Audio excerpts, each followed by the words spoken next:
ถ้าพวกเขาได้ยินได้ฟังคำสอนพุทธเจ้าหรือการได้ยินได้ฟังธรรมอยู่เรื่อยๆเนี่ยเฮ็ดให้เขาคิดถึงความเป็นจริงของตัวเองแล้วก็หลายๆคนก็ยังมีจิตสำนึกในการย่านตกนรกอยู่หรอกย่านตกนรกย่านเป็นเปรตย่านเป็นสัตว์เดรัจฉานยังย่านอบายภูมิอยู่แต่วิธีที่สิให้ห่างไกลจากอบายภูมิก็คือให้ทุกคนเลิกในความเชื่อเลิกเชื่อเรื่องเลิกงามย่ามดีดวงดาวการดูดวงก็ดูหมอการสะเดาะเคราะห์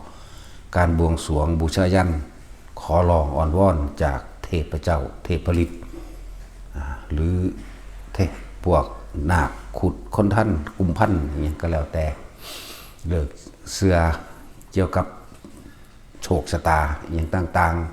ๆสะเดาะเคราะห์โชคชะตาต่ออายุอย่างประมาณนี้คือให้เลิกออกให้ละสัญญาให้หมดความเห็นในความเชื่อให้ทุกคนแม้นว่าอาชีพใดๆก็สร้างจะมีอาชีพฆ่าสัตว์ในโรงฆ่าสัตว์ต่างๆก็ตามหาปูหาปลา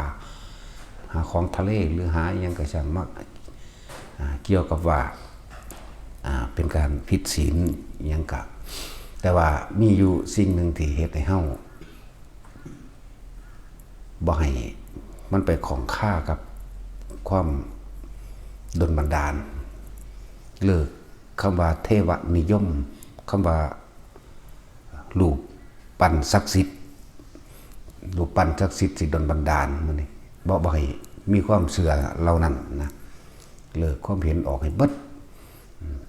เจ้าพ่อเจ้าแม่ผีศาลหลักบ้านเจ้าเมืองที่เข้าใจว่าเด้ที่เข้าใจว่าสิ่งทั้งหลายเหล่านั้นที่ดลบันดาลการปกป้องคุ้มครองนะที่เฮาเคารพรูปเหมือนหรือรูปพระพุทธเจ้าพระพุทธรูปหรือรูปบุคคลอันเป็นบุคคลสำคัญที่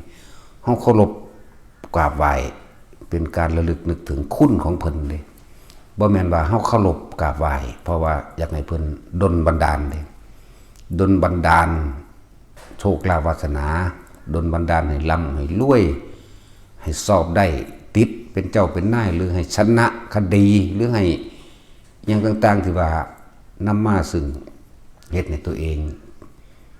ชนะหมู่นั่นแหละว่างความเห็นตรงนี้ออกให้เบิดความเห็นว่าสิ่งทั้งหลายเหล่านั้นสิ่งศักดิ์สิทธิ์เหล่านั้นพญานาคพญาครุฑหมู่นี่นะหรือหลายๆอย่างที่คนถือที่เฮาเห็นอยู่นี่นะ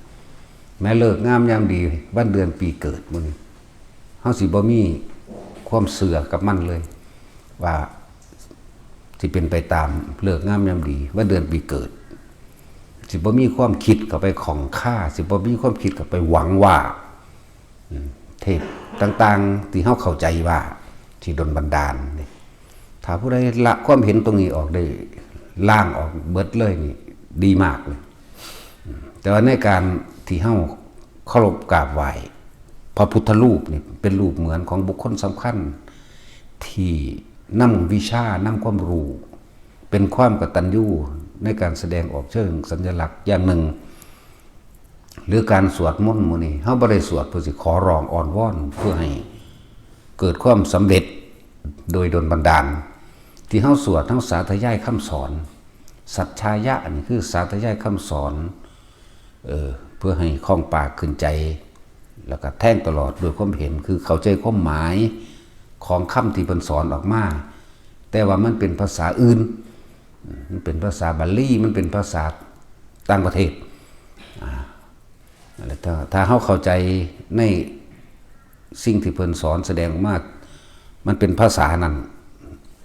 ต้องแปลเป็นภาษาไทยแล้วล้วนแล้วแต่บอกถึงการกระทำของตนเองล้วนๆบ่ได้บอกว่าให้เทพเจ้าอิหยังมาซอยมาดลบันดาล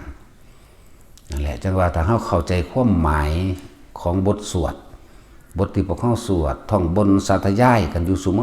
มอนี่เฮาสิเข้าใจได้เลยว่าเพิ่นสอนให้เฮาพึ่งตนเองทำเอาเองอยากได้อะไรให้ทำเอาเองนี่แหละ พ พิ่นบ่ได้สอนให้เฮาดลไปขอให้สิ่งศักดิ์สิทธิ์โดนบันดาลนี่นั่นแหละที่เคารพกราบไหว้รูปปั้นต่างๆหรือเฮาเคารพกราบไหว้พระพุทธรูปนี่ก็ระลึกนึกถึงคุณบุญคุณคำสอนที่เพิ่นเอาความจริงออกมาแสดงบัดนี้ถ้าสิเป็นรูปเจ้าฟ้ามหากษัตริย์เฮาก็หมายถึงเฮาระลึกนึกถึงบุญคุณที่เพิ่นสร้างคุณประโยชน์เอาไว้ให้พวกเฮาและเป็นคติตัวอย่างเหมือนกันกับเพิ่นเสียสละรูปพระเจ้าตากระลึกถึงบุญคุณที่เสียสละชีวิตเลือดเนื้อเป็นผู้นำเพื่อให้ได้แผ่นดินให้พวกเฮามาอยู่ให้พวกเฮาสุขสบายพระนเรศพระเจ้าตากหรือรูปเจ้าฟ้ามหากษัตริย์แต่ละองค์1 2 3ถึง9มานี่10มื้อนี่คิดถึงบุญคุณของเพิ่นที่สร้างคุณประโยชน์บ่แม่นให้เพิ่นโดนบันดาลนะนี่ให้เข้าใจความหมายเดียวกันบูชาจะปูชนียานังบูชาบุคคลผู้ควรบูชาหมายถึงว่ายินดีกระทำตามบุคคลผู้ควรกระทำตามนั่นแหละเพราะว่าเป็นเนติเป็นแบบอย่างบ่แม่นว่าบูชาในลักษณะว่าขอเลิกความเห็นต่างๆออกตะกี้ทุกคนหลายคนมั่นใจเหลือเกินว่าจะต้องโดนบันดาลมั่นใจให้เลิกออกเอาคำสอนพระเจ้าเข้าไปแทนมันใช่นี่เฮาก็ห่างจากอบายภูมิแล้วเด้ที่นี่ก็ฟังธรรมไปเรื่อยแล้วก็เปลี่ยนใจใหม่ระลึกนึกถึงคำว่าพระพุทธเจ้าหมายถึงความรู้ต่างๆที่พระองค์ประสิทธิ์ประสาทเที่ยวนำพร่ำสอนความรู้พระพุทธเจ้าคือผู้รู้ความเป็นจริงพระพุทธกับพระธรรมก็คือสิ่งหนึ่งเดียวกันบัดผู้รู้ความจริงนำมาเปิดเผยนำมาบอกหนทางให้พวกเขากระทำตามให้เข้าใจคำว่ากระทำตามเลยบ่แม่นเพิ่นจะดลบันดาลให้นั่นแหละนึกถึงพระสงฆ์ผู้สืบธรรมคำสอนผู้สั่งผู้ส่งเสริมผู้สืบธรรมผู้หลับต่อธรรมผู้ทรงต่อธรรมผู้ปฏิบัติธรรมให้เป็นตัวอย่างเป็นแนวอย่างเป็นแนวทางนะออกจากพระพุทธนะออกจากพระพุทธเจ้าคือนำเอาความจริงมาแสดงเรื่องพุทธธรรมสงฆ์ป่านนี้ถ้าผู้ได้เข้าถึงตนเป็นที่พึ่งของตนได้แล้วสงฆ์นั่นก็คือเจ้าของเองนั่นแหละสงเคราะห์ตัวเองนะบาดนี้นั่นแหละ จังว่าเมื่อสงเคราะห์ตัวเองได้แล้วก็สงเคราะห์ผู้อื่นได้มันก็เลยเป็นหมู่สงฆ์ตัวบาดจังว่าให้ทุกคนใครควรระลึกนึกถึงตองความจริงว่ามีสิ่งศักดิ์สิทธิ์ใดโดนบันดาลคำว่าศักดิ์สิทธิ์แปลว่าสำเร็จแต่คำว่าสำเร็จนี่บุคคลผู้ใดผู้หนึ่งกระทำสิ่งใดแล้วสำเร็จภาษานั้นโอ้ศักดิ์สิทธิ์แล้วศักดิ์สิทธิ์แล้วหมายถึงสำเร็จแล้วบ่แม่นโดนบันดาลเอาง่ายๆนี่แกงหน่อไม้สุกแล้วนะแกงหน่อไม้ศักดิ์สิทธิ์แล้วสำเร็จแล้วเป็นได้แกงหน่อไม้ศักดิ์สิทธิ์หรือยังถ้ามันสุกแล้วมันกินได้แล้วโอ้ศักดิ์สิทธิ์แล้วนี่แปลงง่ายๆนี่โลดจะไปเอายากนั่นแหละเลิกความงมงายตรงนั้นออกเลิกความเชื่อต่างๆตรงนั้นออกใครควรถึงประสบการณ์จริงในชีวิตจริงเขาเองทุกอย่างที่เขาได้มาเขาหาเอาเองแม้นผู้นั้นผู้นี้สิเอาให้ก็เพราะว่าเขาปฏิสัมพันธ์กันเอาเองเขาไปคุยเขาไปปรึกษาเขาไปขอความเห็นเขาไปขอความช่วยเหลือจากบุคคลไปเลยบ่ได้ไปขอสิ่งที่มองบ่เห็นเด้นั่นแหละแต่เขาว่าขอจากสิ่งศักดิ์สิทธิ์ที่เขาเข้าใจว่าเทพเทวดาอินทร์พรหมพญานาคพระเจ้าพุทธตลอดทั้งผีสางนางใหม่ตานี่หลายอย่างแม้กระทั่งสัตว์เดรัจฉานที่เอามาถือให้ปกป้องให้คุ้มครองให้ดลบันดาลมันนี่ทิมให้เบิดบ่มีแต่ก็พึ่งตนเองอยากได้ยังเฮ็ดเอานั่นความจริงเป็นสันสุคนเด้ล่ะความจริงกันเลย แต่ความเชื่อมันยังว่างบ่ได้บ่ต้องว่างให้ได้ต้องเห็นตามเป็นจริงให้ได้ว่าทุกสิ่งทุกอย่างที่ได้มาเฮาเฮ็ดเองถ้าผู้ใดมีความเห็นถูกต้องตามความจริงเรียกว่าสัมมาทิฏฐิมีความเห็นถูกต้องตามความเป็นจริงจากประสบการณ์จริงในชีวิตตนนี่แหละเห็นตามความจริงได้แล้วนะการที่เข้าสู่มรรคมีองค์8 มันก็เหมือนดุจดังว่าเป็นพระโสดาปัตติมรรคผู้กำลังทำให้แจ้งถึงโสดาปัตติผลผู้กำลังทำให้แจ้งซึ่งทางแห่งพระนิพพานถึงกระแสพระนิพพานผู้กำลังทำหนทางแห่งกระแสพระนิพพานถ้าผลมาแล้วจังว่าพูดถึงกระแสพระนิพพานเดี๋ยวนั่นแหละแค่นี้ก็เป็นโสดามรรคแล้วเรื่องศีลบ่แม่นเรื่องเพิ่นห้ามแต่ว่าเพิ่นบอกบ่แม่นเรื่องห้ามบอกว่าถ้าทำตามนี้ผลดีไปอย่างนี้ถ้าไม่ทำตามนี้ผลเสียเป็นอย่างนี้บ่แม่นขอบัญญัติว่าห้ามเด็ดขาดถ้าทำไม่ได้ไม่ใช่พุทธศาสนาถ้าทำไม่ได้ไม่ใช่บ่แม่นแบบนั้นเพิ่นอธิบายว่าอันนี้ควรหรืออันนี้ไม่ควรต่างหากถ้าทำตามนี้ก็ปลอดภัยสบายใจถ้าไม่ทำตามนี้ก็จะมีผลเช่นนี้ขาค้นเราร้อนและกังวลใจขาสัตว์ที่มีเจ้าของเราร้อนและกังวลใจกระวนกระวายอยู่บ่ได้ถ้าเขาจับได้ก็ติดคุกมั่งขาโดนขามั่งก็แล้วแต่นี่ถ้าทำแบบนี้จะได้รับผลเช่นนี้ถ้าบ่ไปขาคนบ่ลักไปฝนจี้ผู้ใดบ่เหตุผู้ใดเสียชีวิตด้วยทรัพย์สินอานิสงส์มีในตัวของตัวเองแล้วอยู่ก็สบายใจไม่มีความกังวลใดๆเข้ามานี่เพิ่นก็บอกอานิสงส์ของการรักษานั่นแหละนี่เป็นหนทางแห่งพระนิพพานได้บาดนี่ไหลเข้าไปตัวเพิ่นก็บอกเฮาเฮ็ดเอาเองเด้มันผู้อื่นเฮ็ดเด้บอกให้เฮาเฮ็ดเอาเองนั่นแหละถ้าผู้ใดละความเห็นผิดออกได้แล้วความเห็นบ่เป็นไปตามความเป็นจริงนั่นแหละคำว่าความเห็นผิดก็ดีเพิ่นเอิ้นว่ามิจฉาทิฏฐิความเห็นอันใดที่ไม่เป็นไปตามความเป็นจริงเฮาเข้าใจดีแล้วเข้าสู่ความเห็นที่เป็นไปตามความเป็นจริงนั่นมรรคมีองค์8เฮาก็เดินตามมรรคเลยบัดแต่คนที่เข้าใจคำว่ามรรคมีองค์8สัมมาทิฏฐิสัมมาสังกัปโปใดนี่พระนิพพานนั้นไม่ใช่ของไกลเลยใช่ป่ะบ่แม่นของไกลเลยของอยู่กับเฮาเลยนั่นแหละจังว่าเป็นหยังขึ้นเน้นย้ำอยู่เสมอให้แต่ละคนทรงฌานเจริญฌานหรือเพ่งอยู่ในฌานหรือทำสมาธิเพ่งอยู่บางใดลมหายใจนั่นแหละเป็นตัวเพ่งลมหายใจนั่นแหละก็ว่าเพ่งคำว่าทรงคำว่ารักษานี่ก็คือมีความรู้สึกอยู่กับลมหายใจเข้าออกเมื่อมีความรู้สึกอยู่กับลมหายใจของมันก็ต่อไปด้วยกำลังแห่งการเพ่งอยู่กำลังแห่งความล่วงของความคิดบ่ไหลไปหาผู้อื่นบ่ไปอยู่น้ำผู้อื่นบุคคลอื่นสัตว์อื่นสิ่งของอื่นๆจิตใจมันสงบมันบ่เล่าร้อนมันบ่ได้กังวลกับคนนั้นคนนี้เดี๋ยวก็กังวลเพราะรักคนนั้นคนนี้กังวลเราร้อนเพราะเกลียดคนนั้นคนนี้มันบ่ไปกังวลบ่ไปเร่าร้อนมันบ่ได้ไปคิดถึงผู้อื่นบุคคลสัตว์สิ่งของอื่นๆมันคิดถึงมันรักษามันเพ่งอยู่มันทรงอยู่มันรู้สึกอยู่กับเพียงลมหายใจเข้าออกมันอยู่ในกายตนคือลมหายใจนี้เมื่อมันสงบลงแล้วจิตมันร่วมก็คือนี่แหละก็คืออยู่ในลมหายใจนี่แหละมันได้พักผ่อนคำว่าจิตมันพักเขาบ่บังคับมันไปคิดหรือเขาบังคับมันมาไปนี่ก่อนโดยตนแรกก็ดีไปล่มนี่แหละเพ่งอยู่ในล่มมั่ง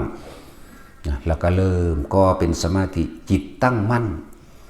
พอมันได้พักผ่อนแล้วอาการปิติย่อมเกิดขึ้นนั่นแล้วเอิ้นว่าวิตกวิจารปิติสุขเอกคตานี่คำว่าเพ่งก็ใส่ความรู้สึกของเราเองในลมหายใจนี่แหละทำให้บ่อยทำให้มากเกิดความเคยชินสมาธิก็เป็นลำดับไปของมันคณิกะสมาธิตั้งมั่งเป็นชั่วครั้งชั่วคราวหรือในขณะเป็นขณะชั่วครั้งชั่วคราวอุปจารสมาธิเมื่อความตั้งมั่นเริ่มยุโตก็เป็นธรรมดาย่อมมีอาการต่างๆเป็นเครื่องก่อกวนเพื่อทดลองความคิดของเขาว่าจะหวั่นไหวออกจากความรู้สึกในกายหรือไม่เนี่ยมีนิมิตต่างๆนั่นแหละคำว่าอุปจาระก็ดีก่อกวนต่อมาถ้าเฮาฝึกทำให้มากทำบ่อยทำให้ชินเฮาก็จะเกิดเห็นทางทำให้เป็นดุจดังยานหมายถึงว่าเห็นทางกูรู้มึงแล้วกูจะจับดักมึงให้มันตื่นทางมันก็เกิดกลายเป็นอัปปนาสมาธิจิตตั้งมั่นไม่หวั่นไหวแม้สิ่งใดๆจะเข้ามากระทบก็เป็นเหตุให้รู้ให้เห็นสิ่งต่างๆว่า สิ่งทั้งหลายทั้งปวงเนี่ยเป็นอนิจจังหาความจริงแหล่งยั่งยืนไม่ได้มีความเคลื่อนที่ไปเป็นธรรมดามีความแตกดับเป็นธรรมดาตะกี้เฮาบ่มีจิตตั้งมั่นเฮาบ่อยู่กับตัวเองเฮาเลยบ่ฮู้จักว่าความสงบคือหยังสมาธิก็คำสงบนั่นแหละสงบปราศจากความคิดนึกปรุงแต่งในความอยากให้ได้ดังใจตัวเองอยากให้เป็นดังใจตัวเองอยากได้อยากดีอยากมีอยากเป็นดังที่ตัวเองอยากให้ได้ให้ดีให้มีเป็นตามใจตัวเองตามอารมณ์ตามความพอใจของเจ้าของเองตะกี้เฮาบ่มีเครื่องอยู่วิหารธรรมล่มนี่แหละวิหารธรรมหนึ่งอาการปิติหรือที่เฮาใส่ศัพท์เฉพาะที่เฉพาะพวกเฮาฝึกกันนี่คืออุณาโลมนี่ก็เอิ้นว่าเครื่องอยู่เรือนแห่งความรู้สึกของตัวเองเรือนแห่งใจก็ว่าจิตตั้งมั่นตั้งตรงไหนเมื่อสมาธิแปลว่าจิตตั้งมั่นก็ดีตั้งตรงไหนก็ตั้งไว้นุ่งน่วงหน้าผากเฮาเองนั่นแหละเป็นเริ่มต้น ถึงก็ว่าคำว่าสมาธินี่แปลว่าหยังแปลว่าจิตตั้งมั่นตั้งมั่นคือตั้งมั่นอยู่ใสกายคือลมหายใจนี่คือกายในกายอันหนึ่งเวทนาแต่ต้องเป็นเวทนาในเวทนาคือความรู้สึกอันเป็นอุเบกขาหมายถึงจิตบ่คิดฟุ้งซ่านมันสงบมันอิ่มมาเลยแผ่กระจายความรู้สึกที่เพิ่นออกว่าบอกว่าเป็นปิตินั่นเองจะเป็นปิติเมื่อมันมีปิติแล้วมันก็สุขก็คือบ่ไปกังวลเราร้อนกับไผนั่นจิตเป็นหนึ่งเป็นเอกคตามันอยู่หม่องนี้หนึ่งดอกถ้ามีจิตตั้งมั่นแล้วแม้ขั้นที่1ที่2หรือที่3ก็ช่างปัญญามันก็คอยเห็นหมายถึงความรอบรู้ในกองสังขารตามความจริงว่าสิ่งใดสิ่งหนึ่งเกิดขึ้นเป็นธรรมดาสิ่งนั้นย่อมดับเป็นสังขารก็คืออิหยังก็ช่างล้วนแล้วแต่เป็นเครื่องประกอบกันขึ้นปรุงแต่งขึ้นประกอบกันขึ้นประกอบกันแล้วก็ต้องทำลายทำลายก็คือแตกดับบ่มีอย่างกี่ลังอย่างยืนนั่นเองก็เฮาเห็นกันตอนนี้อีกบ่นานก็จากกันบ่จากเป็นก็จากตายนี่เนี่ยมันก็ลงใจในอนิจจังอนัตตาทุกข์มันสิมาจากไสเฮาบ่ไปยึดมันให้เห็นก็อาศัยแรงการกระทบเป็นเครื่องทดสอบตนเป็นธรรมดาจิตที่ถูกโลกธรรมกระทบแล้วไม่หวั่นไหวมันก็หลุดพ้นทันทีกระทบสรรเสริญนี่ก็กระทบเด้คนเฮามันมักย่องติดดีก็ว่ามักย่องมักคนตามใจตัวเองมักคนย่องเจ้าของถ้าเฮายังติดดีอยู่ความไม่ดีความไม่พอใจมีแต่คนอยากผลักใส่มันออกแต่ว่าไม่รู้เท่าทันมันเลยถ้าติดดีติดที่เขามายกย่องสรรเสริญตนเองความไม่ดีความไม่พอใจก็ติดเนืองกันอยู่ในนั้นอยู่ในหันแหละเพียงแต่ว่าล่อเวลาที่มันกระทบกันเวลานี่ผู้นี้ย่องเอาอีกหน้าที่หนึ่งอีกผู้หนึ่งด่านั่นมันบ่เอาได้คนด่ามันเอาแต่ดีถ้าติดดีชั่วไม่ต้องติดมันก็มาด้วยกันแหละทุกคนจึงปรารถนาอารมณ์ให้มันได้ดังใจตัวเองแล้วเอิ้นว่าอาสวะอารมณ์ความรู้สึกที่ยังคล้องอยู่คนนั้นมันคล้องอยู่ในความพอใจนั่นแหละแต่ผู้ใดบอกให้พอใจว่าแล้วก็เกิดความพอใจเกิดย้อนเขาดีเด้ความไม่พอใจมันอยากได้มันไม่อยากได้มันก็ต้องมาเองเพราะว่าของสิ่งสองอย่างนี่อยู่นำกันสุขกับทุกข์ติดกันสรรเสริญนินทาก็อยู่ติดกันนั่นได้มากกับเสียไปก็อยู่ติดกันได้ลาบก็เสื่อมลาบได้ยศก็เสื่อมยศก็อยู่ติดกันฉะนั้นเฮาต้องอยู่ตรงกลางมันให้ได้กลางอยู่ที่ไหนกลางก็อยู่ที่อุณโลมเฮานี่แหละตั้งมันอยู่นี่แหละเดี๋ยวเฮาสิเห็นดอกเห็นนี่บ่แม่นเอาตาเห็นมันเอาหูเห็นแต่ก็อาศัยตาและหูจากว่าล่ะอาศัยตาอาศัยหูนั่นแหละเป็นประตูเฮาสิรับเข้ามาหรือเฮาสิรู้ซื่อๆแล้วว่างมันลงนะถือว่าการฝึกหัดปฏิบัติของเฮามันบ่เป็นวิธีที่ยากดอกแล้วการทำสมาธินั่นน่ะไม่ได้จำกัดท่าบ่ได้จำกัดท่าว่าต้องท่าใดท่าหนึ่งต้องเป็นตามรูปแบบนี้เท่านั้นบ่แม่นสมาธินั่นน่ะเมื่อเฮารู้จักวิธีมันแล้วเพ่งอยู่ในฌานเจริญฌานนี่หมายถึงเพ่งให้มันอยู่จุดเดียวเบิ่งซะก่อนถ้ามันอยู่จุดเดียวแล้วเอิ้นว่าสมาธิเอิ้นว่าจิตตั้งมั่น เออไม่ใช่การเข้าและไม่ใช่การออกถ้าเป็นสมาธิแล้วอยู่ในระหว่างท่ามกลางบุคคลหมู่มากก็เป็นสมาธิได้เพราะความคิดของเฮาบ่หวันไหวบ่ไหลไปจากเสียงอื้ออึงทึกคือโคมบ่ได้สนใจกับเสียงนั้นเพราะว่าเฮาใส่ความรู้สึกตัวของเฮาเองนั่นแหละสมาธิอะไรจิตตั้งมั่นเฮาใส่ความรู้สึกตัวของเฮาเองเป็นเครื่องวัดตัวเองเมื่อไรความรู้สึกตัวหายไปนวงๆยุกกลางหน้าผากหายไปอยู่หัวหายไปหรือบางคนก็ใส่ลมเป็นเลื่อนแห่งใจใส่ลมเป็นวิหารธรรมก็ว่านะใส่ลมบางคนก็ใส่นวงอยู่หน้าผากบงหัวก็แล้วแต่เมื่อไรความรู้สึกนี้หายไปจากกายเมื่อนั้นเราไปยุ่งอยู่กับคนอื่นพูดเขาไปอยู่ในกายผู้อื่นไปอยู่ในความรู้สึกเขาไปมีความรู้สึกกับเขากับคนนั้นกับเสียงคนนั้นกับกลิ่นต่างๆที่มันมากกระทบดังมันเลยบ่ตั้งมั่นจากเวลาถ้าฝึกดีแล้วเขาก็สิรู้ทันอันใดควรพูดด้วยอันใดไม่ควรพูดอันใดควรตอบอันใดไม่ควรตอบอันใดควรทำอันใดไม่ควรทำนั่นแหละเพราะสิ่งนี้มีสิ่งนี้จึงมีหมายถึงเพราะมีการคิดในความยินดีในความพอใจความไม่พอใจก็จะไหลมาเองเข้าใจว่าล่ะผ่ามันมีสิ่งหนึ่งก็ต้องมีสิ่งหนึ่งเราต้องฝึกตนเองฝึกอยู่กับตนเองความสงบท่ามกลางเสียงอึกกระทึกคึกโครมความสงบบ่แม่นว่าเงียบบ่หูยินหยังบ่เห็นหยังสมาธิจึงเรียกว่าไม่ใช่การเข้าและไม่ใช่การออกแต่เป็นการอยู่อย่างนั้นทรงอยู่รักษาไว้อย่างนั้นแต่วิธีฝึกของพ่อมันคือง่ายๆเดินไปในตามหนทางขับรถอยู่กับเป็นสมาธิได้แม้นคุยกับหมู่อยู่กับเป็นสมาธิได้เฮ็ดอีหยังอยู่ก็ตามเป็นสมาธิได้ทั้งนั้นนั่นแหละพอ